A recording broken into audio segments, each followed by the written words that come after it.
Buenas tardes, bienvenidos todos a esta sesión. Hoy tenemos una sesión muy especial porque están aquí en la mesa compartiendo este presidium extraordinarios amigos, colegas excelentes. La sesión del día de hoy está intitulada Una red económica, bueno, de esta tarde quiero decir, una red económica en Norteamérica.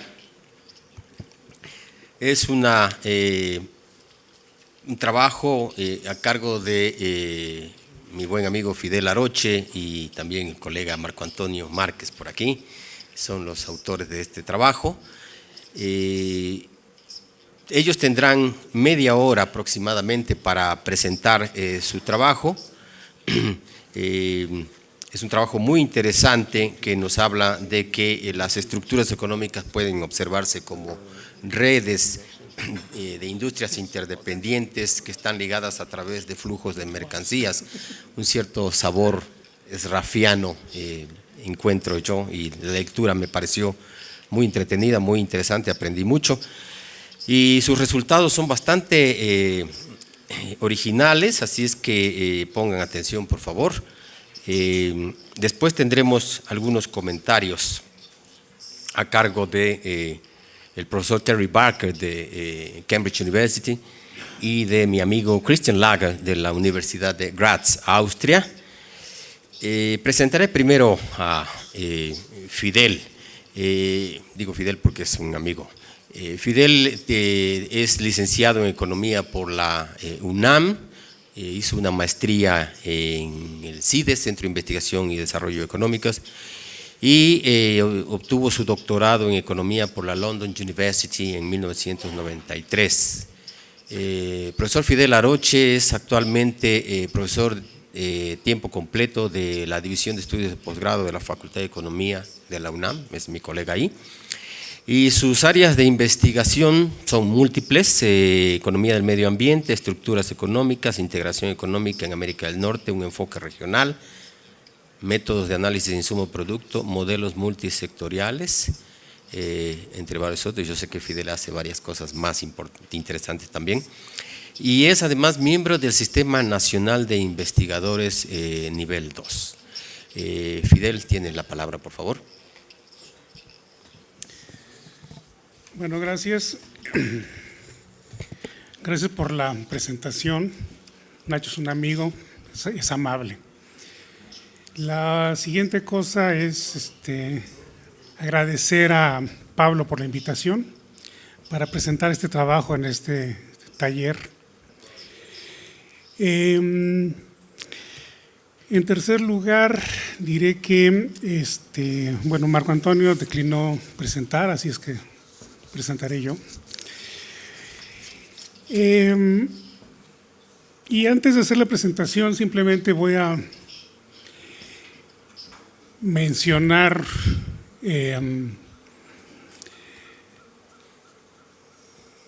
algo sobre la mesa anterior, porque al final ya nuestra Hafen me decía que los métodos gráficos, los métodos cualitativos de su producto tienen la gran desventaja de desperdiciar información. Yo creo que sí, que tienen la gran desventaja de desperdiciar información. Yo creo que cualquier método y su producto que quiera hacer presentaciones de resultados sintéticos acerca de la tabla, finalmente pierde mucha de la riqueza, de la información que proporciona la tabla. Y la ventaja de los métodos es que podemos ver con detalle cómo es que se relacionan los sectores entre sí. Yo, cuando comencé a trabajar en la tabla, encontré esa ventaja en los métodos cualitativos, que en ese tiempo no se llamaban cualitativos, y que hasta donde yo sé, bueno, los franceses comenzaron a trabajar en los años 70. Ahora hemos tratado de relacionar este estudio de los métodos cualitativos con la construcción de redes económicas,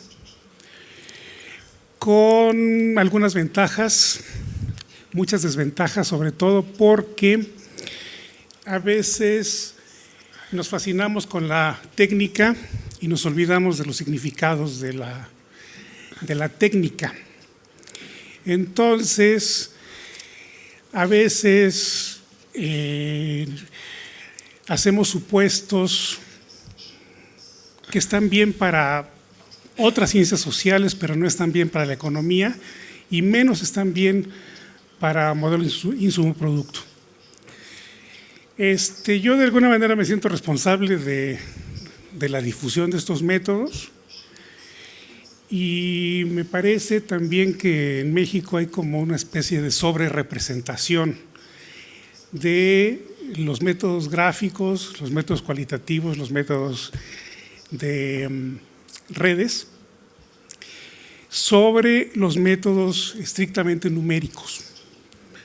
De eso no me siento responsable, pero así es. No sé por qué es así, no lo he investigado, la verdad. Bueno, voy a presentar acá este trabajo. Que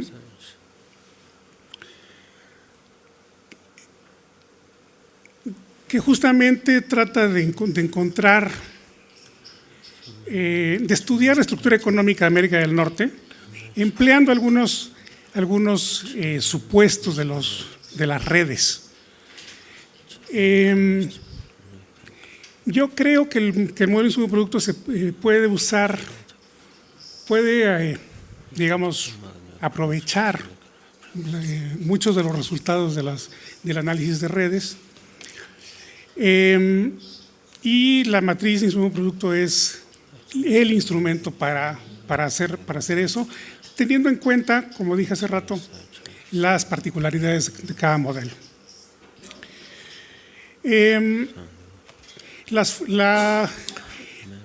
Los agentes de las redes van a ser, por supuesto, las ramas o los sectores económicos presentes en la economía, y los sectores están interrelacionados por flujos de mercancías que los sectores consumidores emplean como insumos. En este trabajo, lo primero que hicimos fue construir una matriz trilateral de América del Norte, una matriz insumo-producto América del Norte, y después tratamos de identificar la red con una medida de densidad como indicador justamente de la complejidad de las economías. Como ya se ha dicho acá, la matriz de coeficientes técnicos, pero también podemos trabajar con la matriz de intercambios, da información acerca de los patrones de relaciones entre los miembros de la estructura económica, las ramas económicas. La base de datos ensambla una matriz trilateral de América del Norte y después está balanceada por el método RAS. Este arreglo numérico deriva de dos fuentes. La base de datos de la OECD para la matriz de Canadá y Estados Unidos, y la matriz mexicana del 96 es una actualización de la matriz del 80.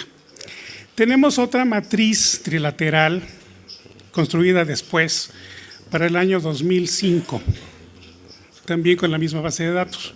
La matriz, bueno, excepto que la matriz mexicana ya es una matriz observada y publicada por el INEGI, aunque trabajamos con la base de datos de la OECD para tener las tres matrices más homogeneizadas, ¿no? ¿Por qué? Bueno, la base de datos contiene matrices desagregadas a 42 ramas, la matriz de México tiene 72 ramas y las tres matrices han sido agregadas a 32 sectores. Y vamos a tener un arreglo que no se lee seguramente, pero ahí está. Básicamente, en el lado izquierdo tenemos las matrices, sobre la diagonal principal, las matrices de intercambios nacionales para Canadá, Estados Unidos y México, y sobre las filas, por ejemplo, de Canadá, están las importaciones que hace Estados Unidos desde Canadá, las importaciones que hace Canadá desde México y las importaciones de Canadá desde el resto del mundo. La demanda final y el producto bruto. Y así funcionan, digamos, cada una de las matrices.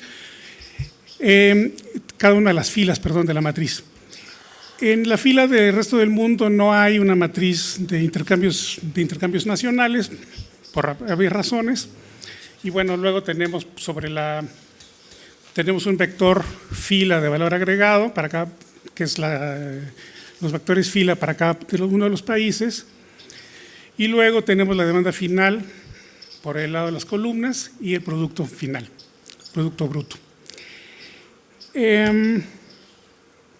¿Por qué trabajamos América del Norte? Porque para México, como dijo Jan Osterhafen también, para México el mundo termina y empieza en Estados Unidos. Muy buena parte del comercio, 70% del comercio, 80% del comercio mexicano es con Estados Unidos. Y hay una relación muy parecida de Canadá con Estados Unidos. Este asunto de la integración mexicana y canadiense con Estados Unidos es previa a la firma del Tratado de Comercio del 94. No solamente se explica por la cercanía, no solamente se explica la cercanía geográfica de los tres países,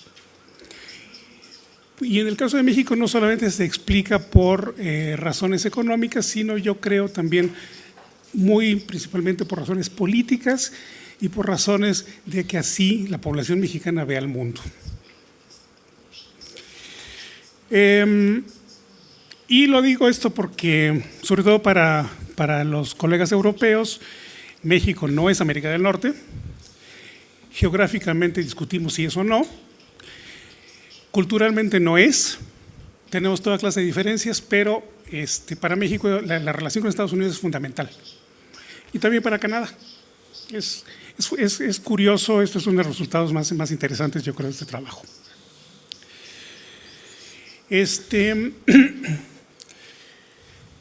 Efectivamente, como dije hace rato, Canadá y Estados Unidos por un lado y Estados Unidos y México por otro lado han tenido relaciones económicas durante décadas.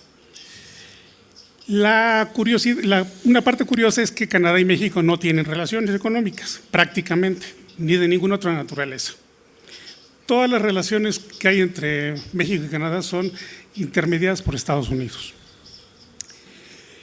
Ahora, hay una parte natural de atracción a una economía tan grande como Estados Unidos para México y para Canadá, pero también hay políticas económicas que conscientemente han propiciado la integración de los países en esta forma extraña, ¿no? No es una integración trilateral, son dos integraciones bilaterales, una para el norte de Estados Unidos, otra para el sur de Estados Unidos. Y bueno, así se constituye el área trilateral, y esta área trilateral también se podría extender y poner América Central, lo que nosotros entendemos por América Central, y el Caribe, y también esos países tienen relación con Estados Unidos, no tienen relación entre sí, y tampoco tienen relación ni con México ni con Canadá. Así es. Luego, ninguno de los tres países tiene intenciones de integración más allá. No hay una integración formal al estilo europeo. Nadie ha dicho que quiera eso, en todo caso.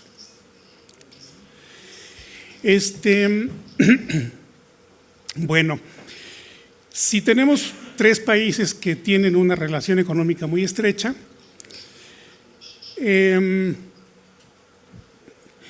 podemos, creo, tratar a América del Norte como un espacio económico dividido en tres regiones. Este trabajo lo mandamos a una revista y nos dijeron que no es un trabajo de economía regional porque son tres países y no tres regiones en un solo país. Pero bueno. Entonces, bueno, las regiones intercambian recursos y por lo tanto se influencian unas a otras, ¿no? La actividad económica en una región influye en otras regiones por los intercambios de insumos. Entonces, en un modelo regional, el crecimiento se puede reforzar de región a región.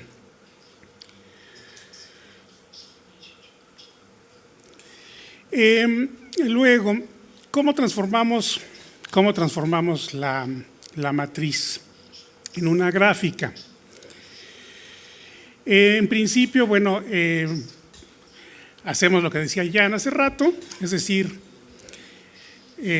ponemos la matriz de insumo-producto y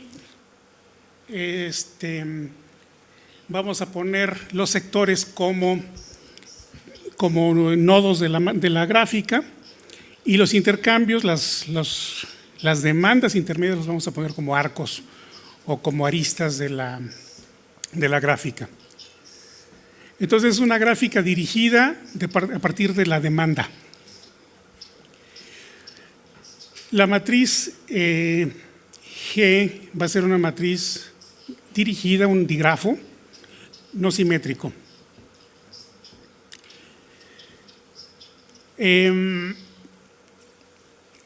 Para construirla podemos construir una matriz de adyacencias W que, digamos, si el sector I demanda insumos sobre J, entonces I es adyacente a J y la entrada W y J es igual a 1 y tenemos un arreglo binario. Ahora, si hacemos eso para una matriz cualquiera, vamos a tener una gráfica más o menos incomprensible, porque la cantidad de relaciones entre los sectores va a ser muy alta. Entonces, normalmente lo que hemos hecho quienes trabajamos de este lado del mundo, de este lado de la ciencia, quiero decir, o de la técnica, es encontrar un subconjunto de las relaciones entre los sectores para hacer una gráfica más sencilla, más útil para el análisis. Acá la propuesta del trabajo es usar los coeficientes importantes para construir esa subestructura relevante de la economía. Entonces, los coeficientes importantes, que es una técnica numérica, tiene que ver con la conectividad de la gráfica. Los coeficientes importantes no son coeficientes necesariamente grandes, pero sí son coeficientes en donde los sectores económicos tienen muchas relaciones directas e indirectas.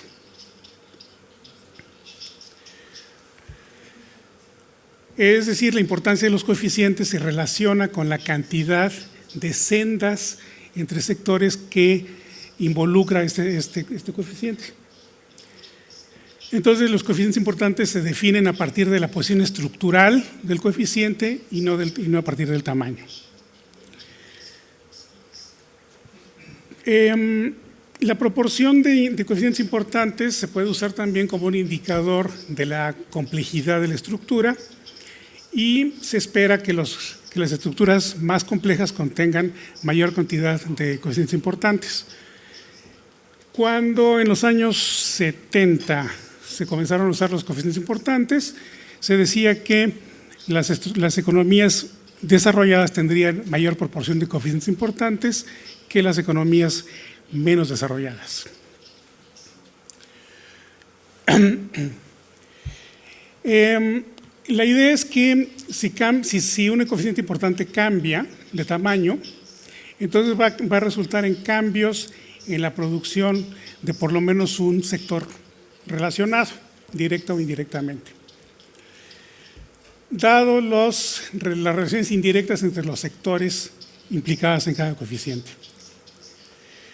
Entonces, la importancia de los coeficientes tiene que ver con esa variación del nivel de producto.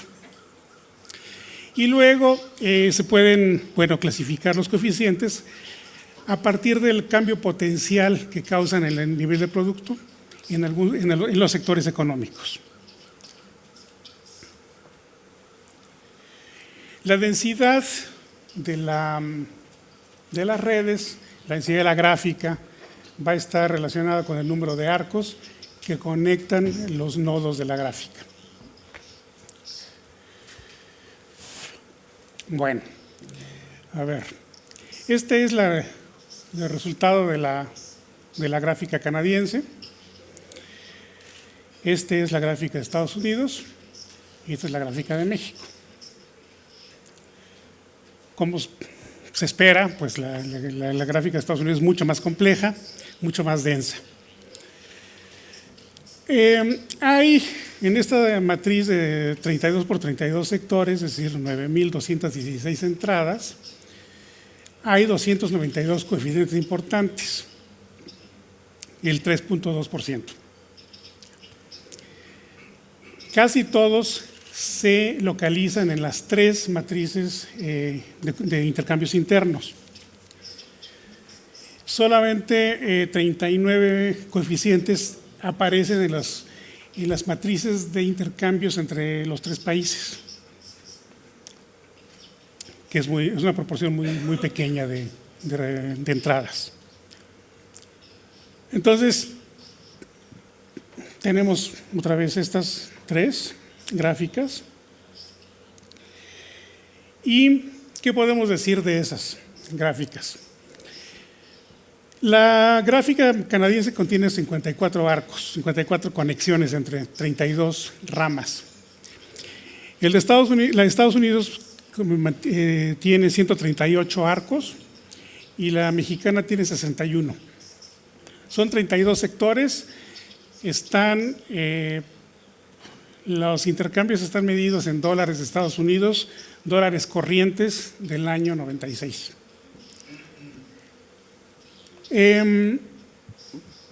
La gráfica de Canadá muestra 9 sectores que no están conectados a través de coeficientes importantes. La gráfica de México muestra 2 sectores desconectados y la gráfica de Estados Unidos no muestra ningún sector desconectado. Entonces, la densidad para Canadá, para Canadá, Estados Unidos y México son esos números que aparecen ahí. Por supuesto, la densidad, la complejidad de la economía de Estados Unidos es apabullante respecto de sus vecinos norte y sur.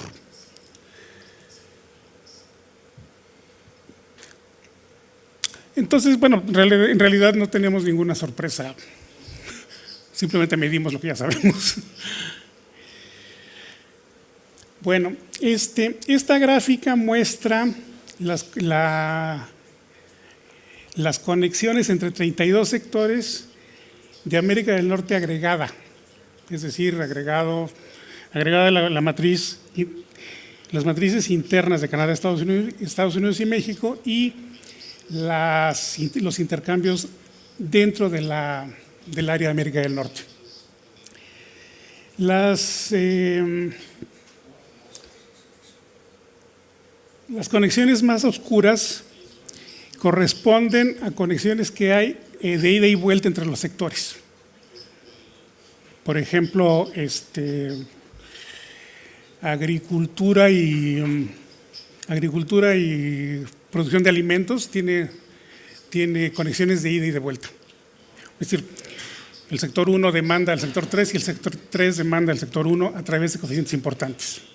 Eso en la matriz de Estados Unidos no aparece. Hay 145 arcos en la gráfica de 1024 coeficientes.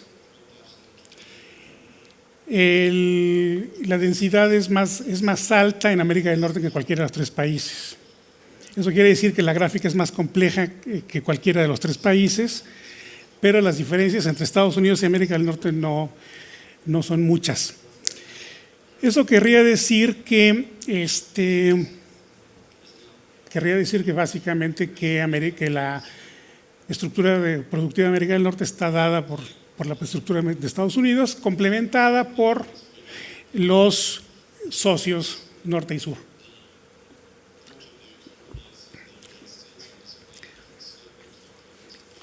Esta es la gráfica de los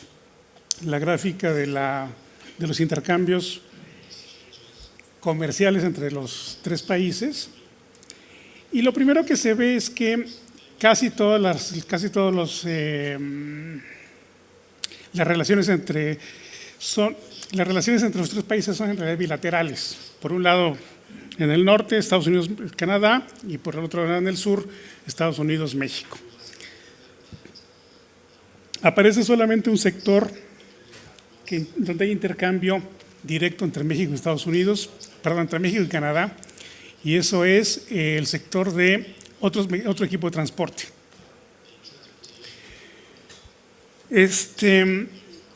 Bueno, primero el comercio internacional representa una proporción menor de los intercambios para cada país, eso es normal.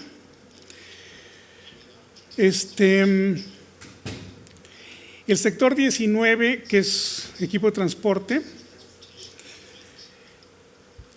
vehículos de motor, barcos, aviones y equipo de ferrocarril, está dominado por las empresas de Estados Unidos en la producción de automóviles, pero esas empresas tienen plantas en los tres países.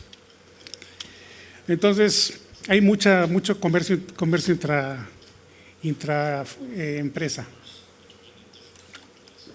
Por otro lado, Canadá produce mucho equipo de ferrocarril que México importa.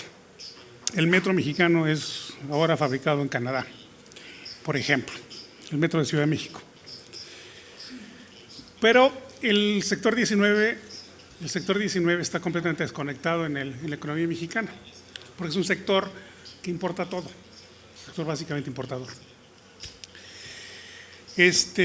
Los otros 38 sectores internacionales, bueno, son como ya dije, involucrando en ramas en Estados Unidos. Y entonces los intercambios en América del Norte, si quitamos Estados Unidos, bueno, pues quitamos las relaciones entre América del Norte. Por eso son los cut points.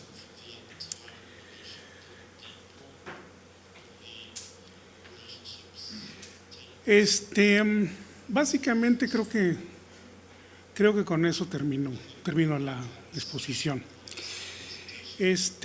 Una cosa interesante es que Canadá y México tienen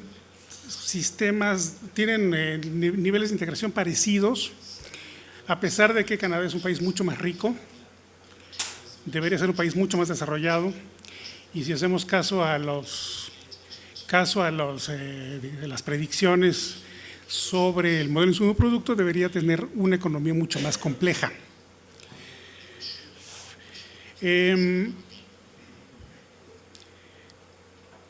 Pero, bueno, la otra cosa es que la estructura canadiense está basada en los sectores extractivos, eso también aparece en las gráficas. Y México tiene una industria manufacturera grande, pero es altamente dependiente de las importaciones. Eso, bueno, también lo sabemos por otros lados, pero también se ve en las gráficas. Y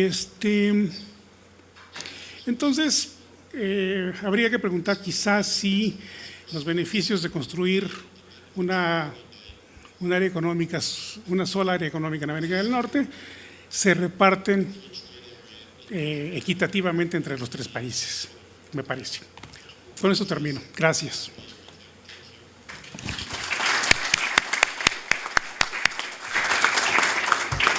Muy bien, muchas gracias, Fidel, por esta presentación tan interesante que nos muestra pues las asimetrías en los grados de integración entre los tres países que conforman el área del Tratado de Libre Comercio de Norteamérica. Vamos a proceder ahora a los comentarios. Tenemos todavía poco más de media hora, dado que Fidel tomó un poquito menos del tiempo que le correspondía para los comentarios. Comenzaremos con el profesor Terry Barker. Voy a presentar brevemente, bueno, es un currículo muy largo, pero tengo aquí una síntesis. El profesor Terry Barker es un economista y director del Cambridge Center for Climate Change Migration Research, parte del Departamento de Land Economy de la Universidad de Cambridge.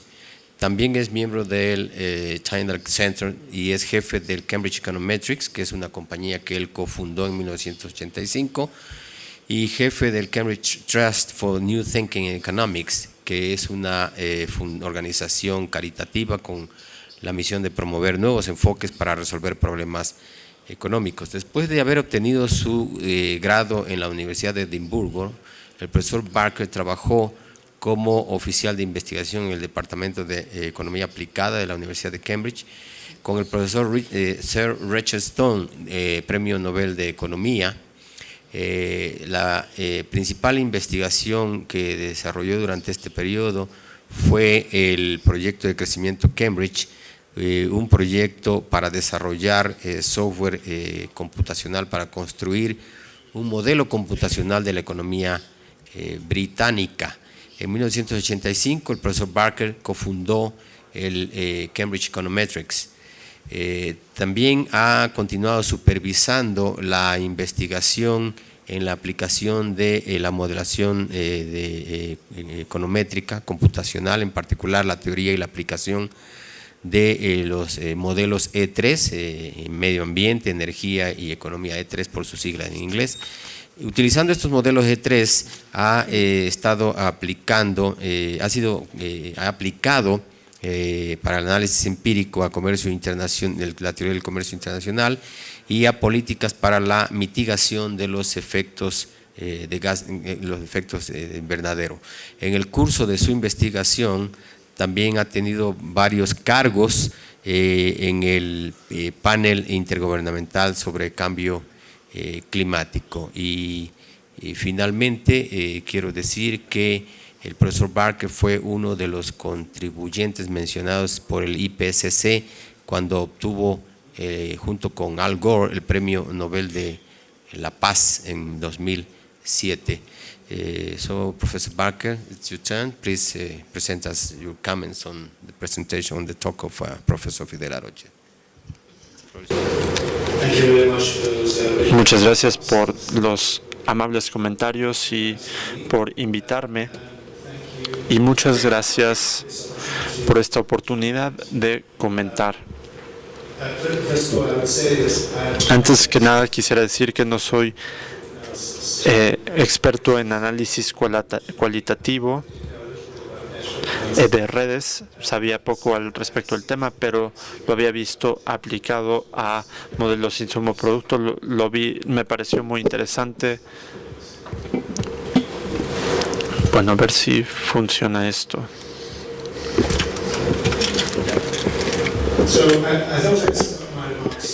Pensé que sería buena idea comenzar mis comentarios explicando cómo entiendo el desarrollo económico, porque lo que tengo aquí es un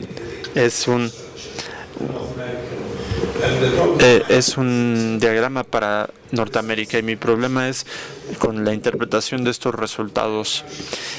¿Cómo los podemos ver con relación al resto del mundo y al desarrollo de estas economías a lo largo del tiempo? Entonces, los primeros tres puntos me explican esto, y comienzo con el presupuesto de que la estructura industrial que estamos viendo busca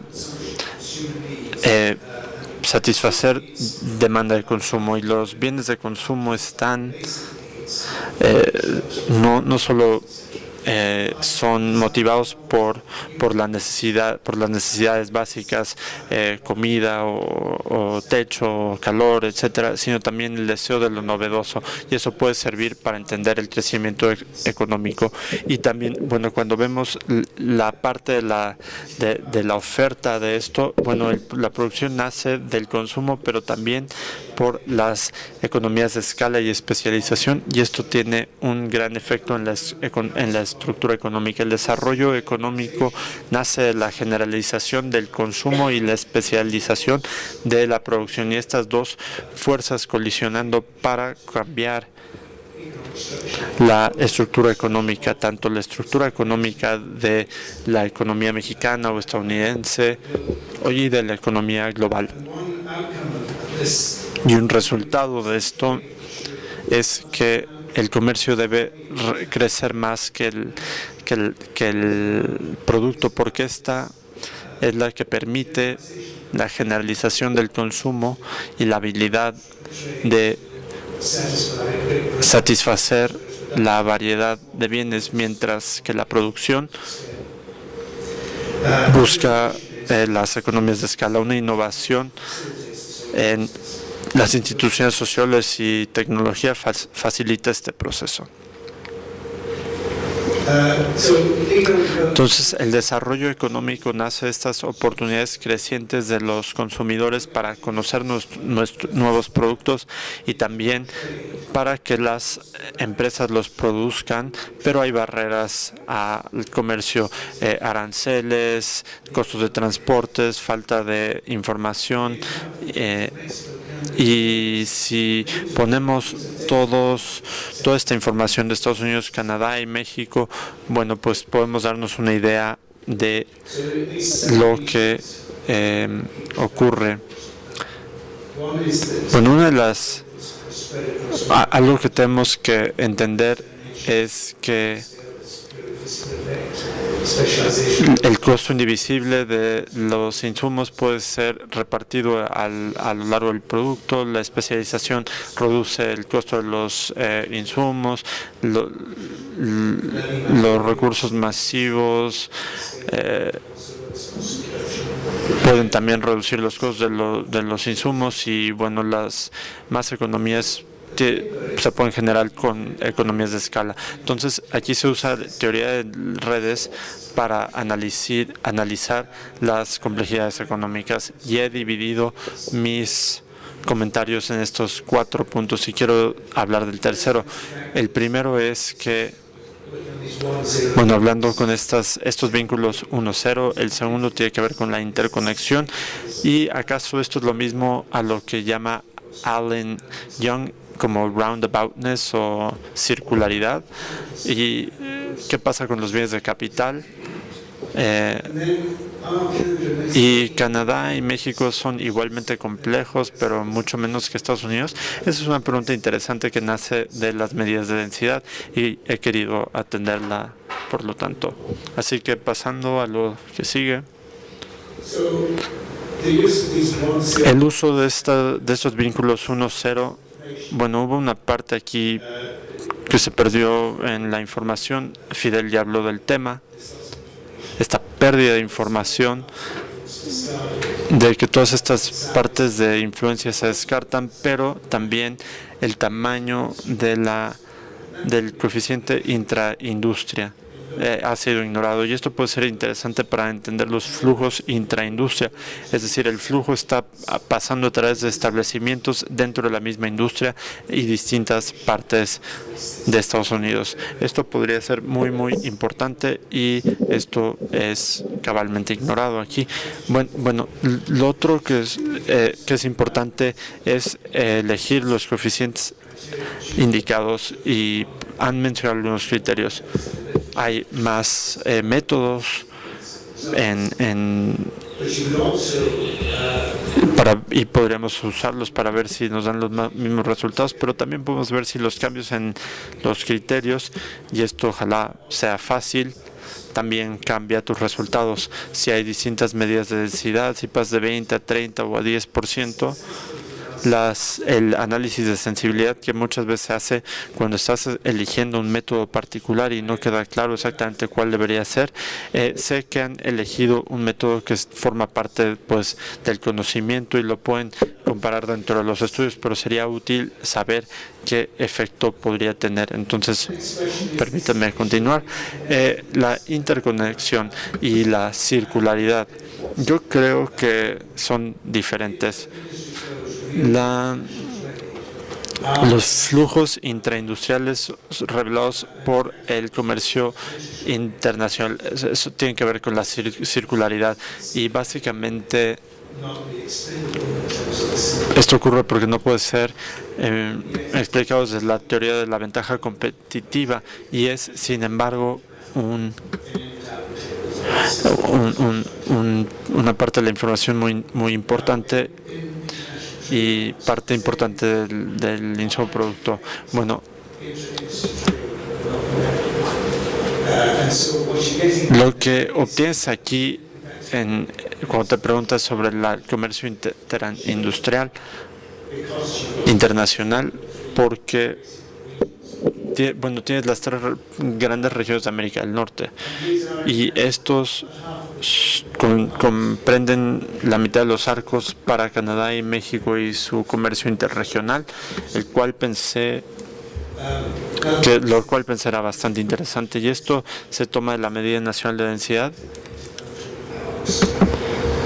y los arcos interpaís. El tamaño económico también se relaciona con densidad. El tamaño de la economía es una parte clave, por eso tienen estas diferencias en América del Norte, y entre América del Norte, México y Estados Unidos, particularmente entre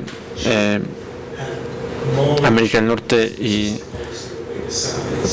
Estados Unidos, y Estados Unidos es la mayor economía, entonces tiene más interconexión.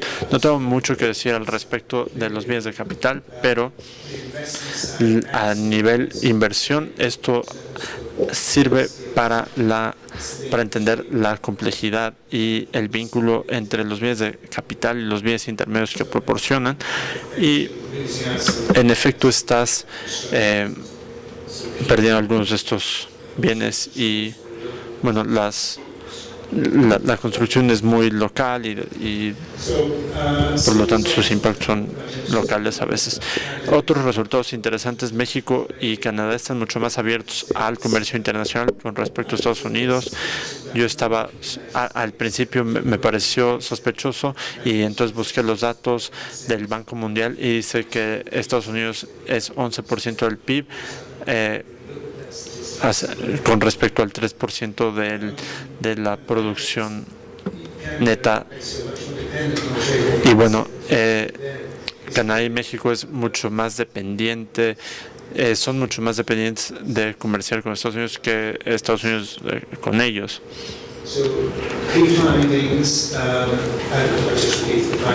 Bueno, los hallazgos clave. La pregunta es, ¿por qué este resultado nos intriga y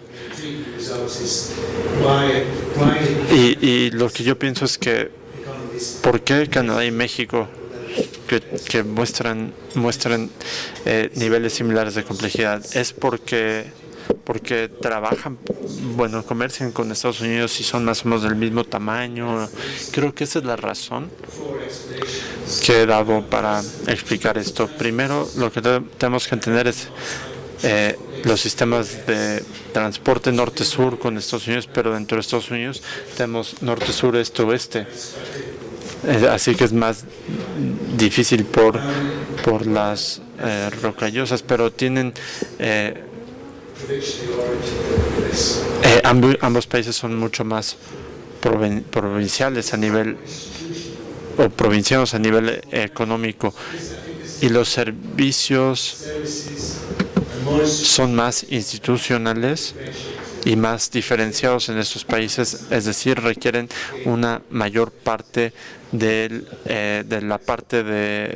una mayor proporción de la economía para florecer, y por eso Estados Unidos tiene más servicios más especializados, y esto permea a Estados Unidos a México y los hace más dependientes de los servicios de Estados Unidos, por ejemplo, servicios financieros. Y finalmente México, sus industrias están menos conectadas entre ellas, y la final, creo que este es uno de los temas más interesantes que vi aquí, es la densidad y la interconexión. Se puede medir a partir de su complejidad macro. Hay muchas a nivel macroeconómica, creo que hay otras, pero la proporción de la demanda intermedia y el producto, y también el tamaño de la economía y su interconexión. Así que tienes economías ciudad como Luxemburgo, que podría tener una densidad muy, muy baja y muy poca interconexión, porque están comprando de fuera y exportando, y servicios financieros, y sin embargo tener ingresos muy altos. Muchas gracias. Muchas gracias, profesor Jerry Barker, por sus observaciones muy interesantes. Seguramente en la fase de preguntas y respuestas podrán ser recuperadas para la discusión. Ahora vamos a escuchar los comentarios del profesor Christian Lager. Aquí tengo un resumen curricular de Christian. A Christian lo conozco hace mucho tiempo y creo que aquí dice muy poco de lo que realmente ha hecho Christian. Christian Lager es profesor del Instituto de Economía de la Universidad de Graz, Austria. Tiene una maestría en Ciencias Sociales y Económicas, entre otras cosas. Y en 1985 y 86 fue consultor del Instituto Austriaco para la Investigación Económica y también para la Organización del Desarrollo Industrial de las Naciones Unidas. Fue investigador académico en el Instituto Internacional para el Análisis de Sistemas Aplicados, y entre 1976 y 1983 trabajó en la Oficina de Estadística Central del Gobierno de Austria y en el Departamento de Cuentas Nacionales. Christian tiene mucha obra publicada, particularmente yo le conozco sus trabajos en la teoría del capital y la economía esrafiana, entre otras cosas. Tiene la palabra Christian.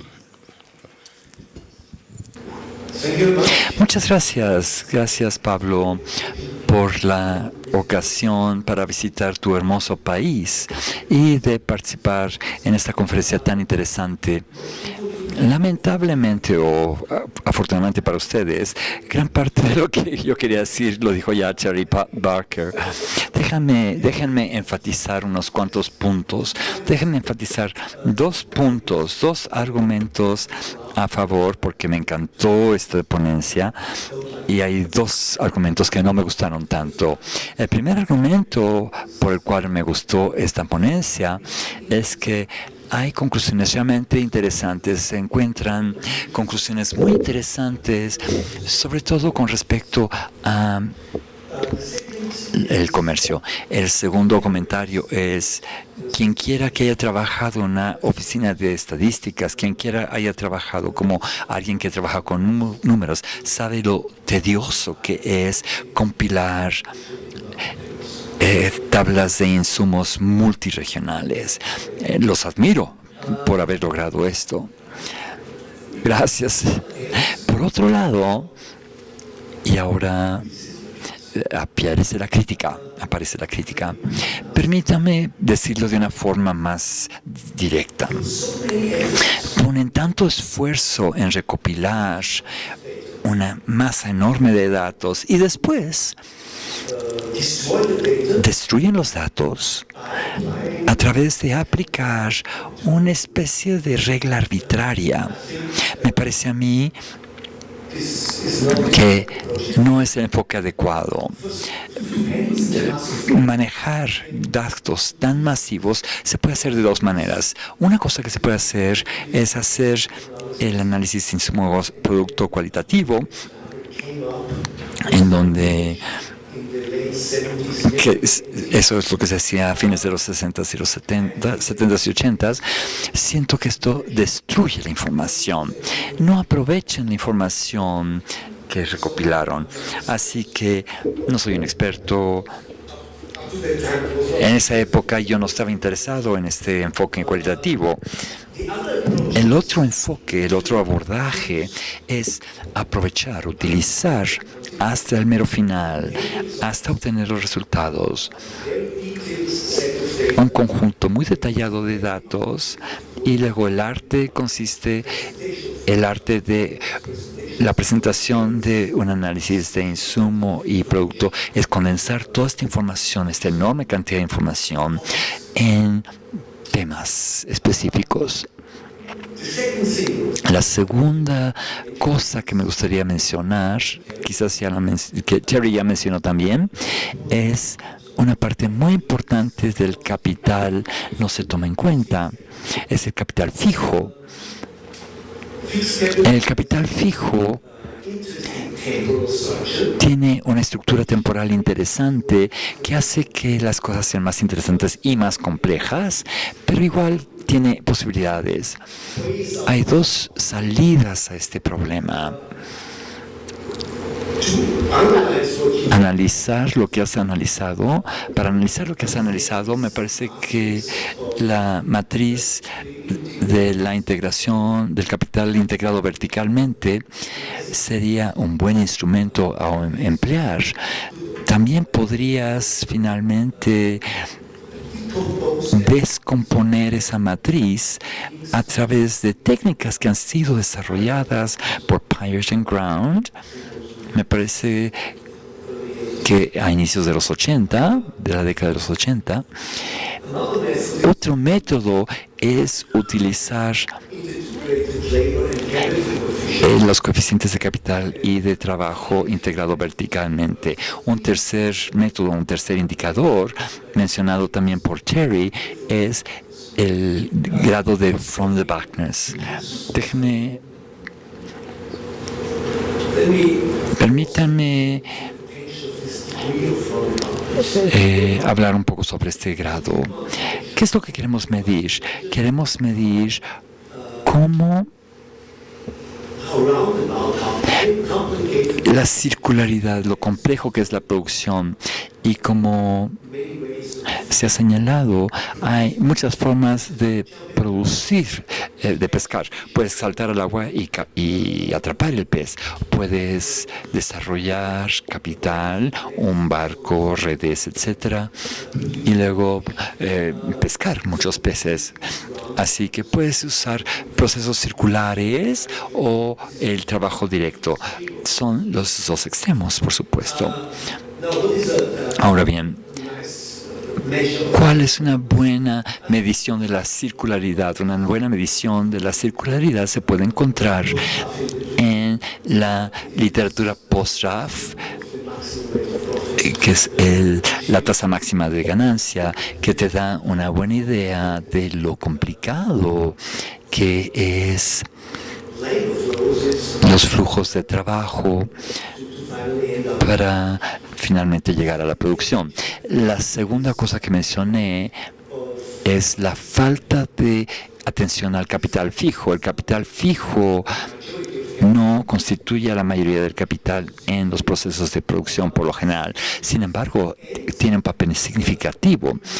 La buena noticia es que fácilmente se puede introducir en el marco de Leontief usando los conceptos desarrollados por parte de la escuela neo-austriana, Hicks, a través de la escuela post-raffiana, sobre todo Shefford y sus coeficientes centrales, que hacen posible que usar el capital circulante y fijo como se usan en los insumos intermediarios. Espero que haya logrado inspirarles un poco a mejorar la ponencia, el artículo. Gracias, el trabajo. Muchas gracias, Cristian. Bien, bueno, pues fueron muy eficientes los tres ponentes, así es que tenemos tiempo para algunas preguntas y comentarios, respuestas. ¿Quién quiere tomar la palabra? Tenemos por lo menos 15 minutos más para preguntas. Sí, allá atrás. Okay. Muchas gracias, Fidel, por una buena ponencia. Hay 3 comentarios que me gustaría hacer. No quiero monopolizar la palabra. En tu breve transparencia mencionaste algo que contradice otra evidencia, y es que los estudios del impacto de NAFTA en Canadá han mostrado que el mayor impacto ha sido en un aumento del comercio interprovincial. Eso está un poco en conflicto con el hallazgo de ustedes, que parece que eso no está sucediendo. En segundo lugar, me pregunto si quisieran explotar las ideas de el largo de propagación promedio. En particular estaba pensando en lo que pasó en 2001, cuando Estados Unidos cerró las fronteras tanto a Canadá como a México. En un día, toda la producción automotriz se detuvo. Entonces, lo que quizás quieran pensar es desarrollar un algoritmo que mida el largo de propagación promedio y lo trunca tan pronto como atraviesa una frontera de un país, y luego pueden comparar eso con el largo propaganda para ver cuánto comercio interpaís está afectando la capacidad de estos países para producir. Esencialmente se han integrado más, pero también se han vuelto más vulnerables. Así que la noción de vulnerabilidad quizás sean importantes para el estudio. Y lo otro es una fantasía pura. Hemos pasado todo este tiempo desarrollando esto. Me gustaría que hicieran esto para un año anterior, para que pudiéramos ver algunos de los impactos de NAFTA. Quizás puedan encontrar un alumno de doctorado para que desarrolle este tema. Gracias. Gracias. Here we have another question here in the front. The gentleman in blue in the middle. Thank you. Fidel, muchas gracias por la presentación, donde mostraste el plan de los insumos y producción trilateral. Me llamó la atención de que no había una matriz de importe para la demanda final. Así que me pregunto, ¿cómo resolvieron eso? Si están guiando la importación de los productos finales a través de los diferentes sectores, entonces hay una contaminación de algún tipo sobre los productos intermediados por las importaciones, no solamente la oferta nacional, sino la importación del resto del mundo, que están afectando esos sectores. ¿Alguna pregunta más? One more comment? Questions? Any further question? Yeah, aquí. Muchas gracias. En la parte de atrás hay muchos jóvenes, y ustedes, los que están aquí visitándonos, son figuras muy importantes en la literatura, y lo que ustedes dicen va a tener mucho impacto en ellos. Pero quiero hacer una pequeña aclaración sobre la teoría de redes aplicada al insumo producto. Estoy de acuerdo que binarizar matrices implica pérdida de información, pero esa es la teoría de redes de los años 80, digamos.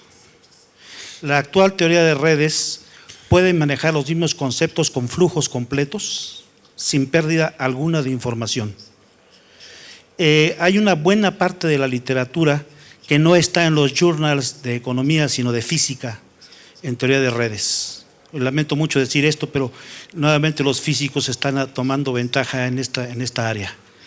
Entonces, como parte de los métodos, la teoría de redes es más intuitiva porque es estadística relacional intrínsecamente, que el trabajo que se hace en insumo producto con álgebra de matrices.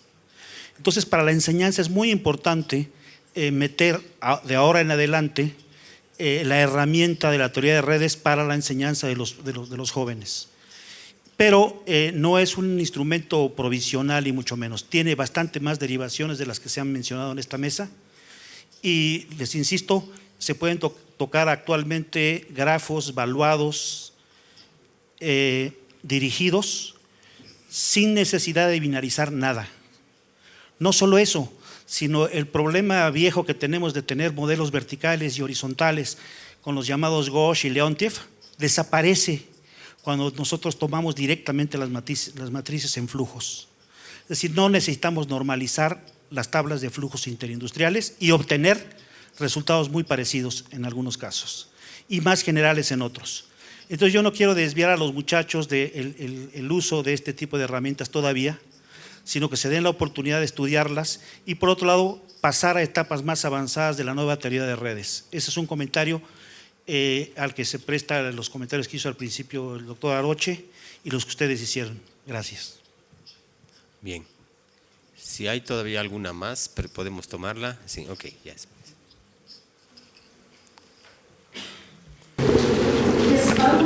Yo quiero hacer un seguimiento de este último comentario y señalar que mis colegas y yo también estamos haciendo mucho análisis de las redes hoy en día con base en el cadena de valor, que no viene de la literatura de la física, sino de la literatura de matemática aplicada. Y estoy señalando esto por varias razones. Una de ellas es que estamos haciendo preguntas bastante diferentes que quizás sean interesantes de ver y estamos usando diferentes tipos de computaciones. Pero la otra razón es que esto se liga con la sesión sobre el análisis biométrico, porque nuestro trabajo con la teoría de redes lo hemos publicado en la revista de Ecología Industrial, que quizás no llegó a la atención del análisis biométrico, porque básicamente no es una revista de economía. Así que está la cuestión de, al tratar de promover una visibilidad más internacional y una preocupación internacional mayor,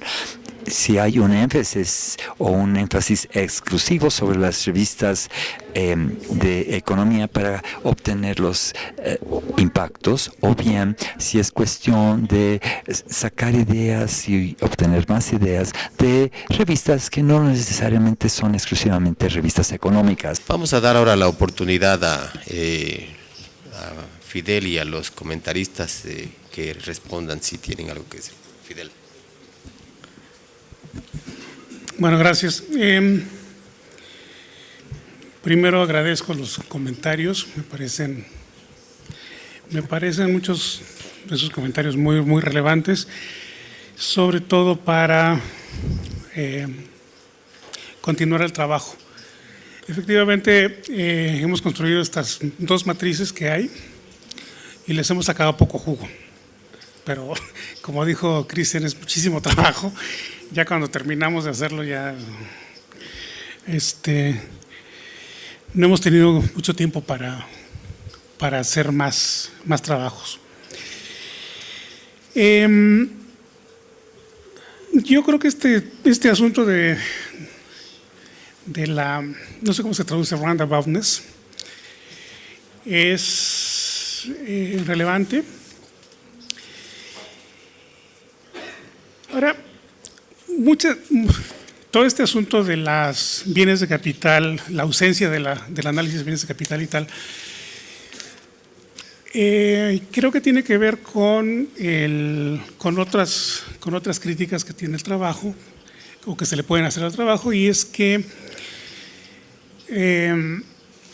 usamos la matriz de insumo producto de manera muy mecánica, si quieren.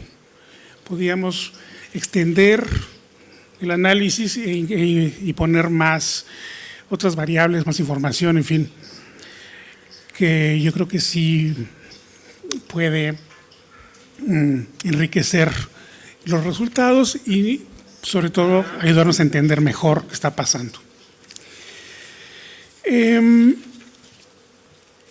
¿Qué más?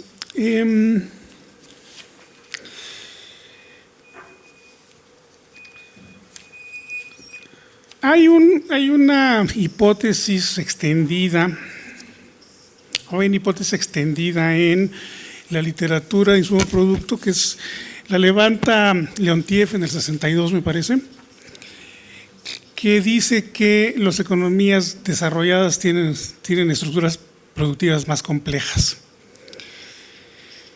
Esa hipótesis es independiente del tamaño de la economía. Y para hacerlo independiente del tamaño de la economía, justamente se toma la matriz, se trabaja sobre la matriz de coeficientes técnicos. Yo no estoy muy seguro de que la diferencia entre México y Canadá frente a Estados Unidos solamente tenga que ver con el tamaño de la economía, sino yo sí creo que tiene mucho que ver con el asunto de la complejidad. La economía de Estados Unidos es una economía, por ejemplo, que depende poco de las importaciones, porque produce más o menos todo lo que necesita. O bueno, ya eso ha ido cambiando en los últimos años, pero es una economía básicamente, en comparación con otras, es una economía mucho más cerrada, mucho más autárquica. Probablemente sí tendríamos que haber hecho alguna prueba adicional de que nuestras medidas de densidad tienen más que ver con complejidad y menos con tamaño. Porque también el otro problema que tenemos en América del Norte es la diferencia en tamaños. Pues evidentemente, la economía de Estados Unidos es gigantesca respecto de la de sus socios.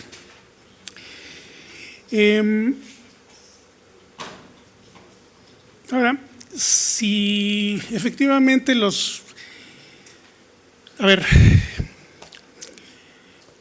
la elección de los coeficientes importantes siguió de cerca la literatura. No la cuestionamos, la forma en que se siguen, en que se extraen los coeficientes importantes.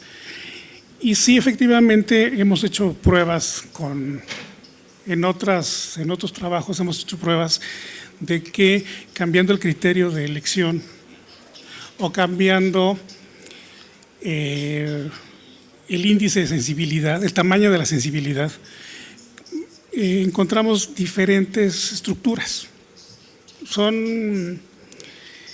Las estructuras sacadas de esta manera son muy sensibles al tamaño del filtro, digamos, como se decía antes.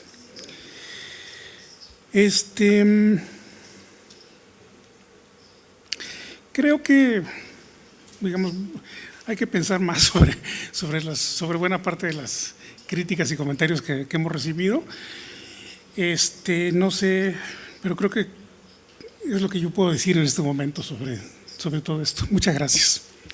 Muy bien. Ya.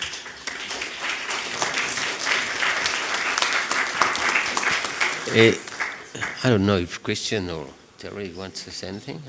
Okay. Tenemos todavía una pregunta más. Yes, please go ahead. One question, yes, please. Sí, por favor. De hecho, es un comentario y una sugerencia. También me parece a mí que en el análisis insumo-producto nacional, al igual que el análisis insumo-producto regional, es muy útil diferenciar entre los coeficientes técnicos que se relacionan con lo que utiliza la industria en términos de productos para los productos de todo el mundo. Así que realmente estamos hablando de los coeficientes técnicos y sobre los coeficientes de los insumos. Lo que estaban comparando eran coeficientes de insumos. Ahora, en la economía regional y también en el insumo producto nacional tenemos que definir un coeficiente de insumos, un coeficiente de autosuficiencia, que es un coeficiente del comercio. Con base en ese comentario, mi sugerencia sería que si en parte de la discusión, y Terry fue muy firme con eso, tiene que ver con la complejidad técnica. La complejidad técnica también con la metodología, ustedes pueden investigar muy bien viendo los coeficientes técnicos reales que incluyen toda la métrica del resto del mundo. Y luego las diferencias entre la complejidad entre esas tres economías quizás sean mucho menor, estoy seguro de eso. Y el punto central avance por un camino diferente. Y luego, en un segundo nivel, podrían hacer el análisis que realmente están haciendo ahora, que es la complejidad de la estructura interna. Y eso depende del tamaño. El tamaño de la economía entra tan solo después de haber deducido las importaciones que tienen una sensibilidad de tamaño. El tamaño de la economía es entre menos insumos importados se usan. Eso está contaminando las cifras. Realmente no se debe llamar coeficiente técnico, hay que abandonarlo y hablarlo en términos de coeficiente de insumos. Si estás hablando del coeficiente técnico de un producto, estás hablando de los coeficientes de los insumos. Bueno, pues muchas gracias por su asistencia, su participación a esta muy interesante sesión. Agradecemos a Fidel y a Marcos por esta extraordinaria trabajo, y también al profesor Terry Barker y a Christian por sus muy incisivos comentarios. Muchas gracias, buenas tardes.